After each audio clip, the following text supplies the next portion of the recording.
Hi, welcome to the Radford Rec Centre. We're here today to interview some of the voters who are coming to the polls to vote for their new governor.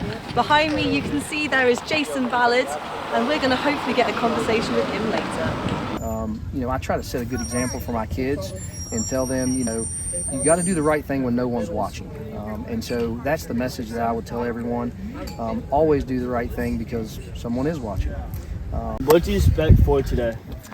So we're looking forward to getting the results at 7 o'clock. As you know, polls are open 6 to 7, so we're going to monitor the turnout all day long. Obviously, the weather is not great, so it may do a little bit of voter suppression, but we're encouraging everyone just to get out and vote, exercise your civic duty.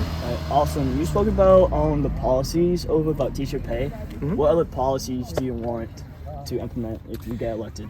Yeah, I think public safety is a huge thing. Again, I have the support of the law enforcement community. I think what we've seen over the past couple years is that we've been vilifying them when they are the ones that protect us and protect our communities. And so we need to prop those folks up and champion them because they are the ones that keep us safe. And the reason why we moved back to the New River Valley following our military service is because we wanted to be in a safe community. And so we have to prop up our law enforcement officers. So are you guys proud of your dad then? Yes. You are? Very good. Well, you got your kids here with you. Do you have anything education related about what's been maybe going on in Loudoun County that you'd like to comment on?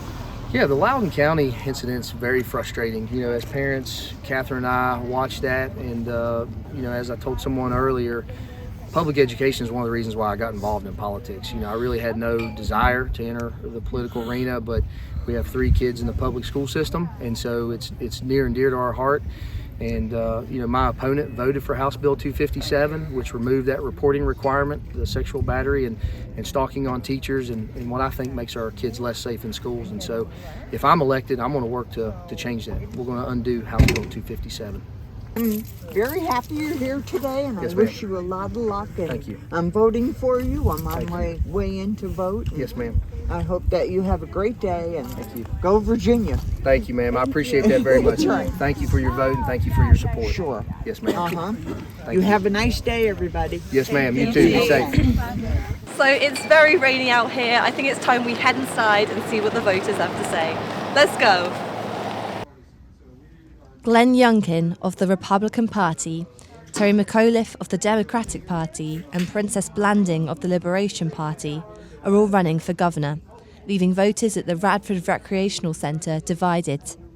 More locally, Chris Hurst and Jason Ballard are competing for the Virginia House of Delegates District 12 seat. Chris Hurst represents the Democratic Party, while Jason Ballard is from the Republican Party. Would you guys mind telling me who you voted for? I voted a full Republican card. I assume she did the same. So what are the reasons you voted Republican today? Just the way the economy's going right now, it's just not very good. The cost of consumer goods, gas, all that. Glenn Youngkin is in his campaign has said he wanted to get rid of tax on groceries and some of the gas tax. So that's going to help the average Virginian, with living life. So I usually vote a Republican card. So I just want to see this state turn red, and hopefully we can get that changed today. You think that this could be the year? I hope so. We'll have to see. Do you think if Youngkin does win, what do you think that'll mean for maybe the next presidential election? Generally, in Virginia, the state generally votes opposite of the last presidential election.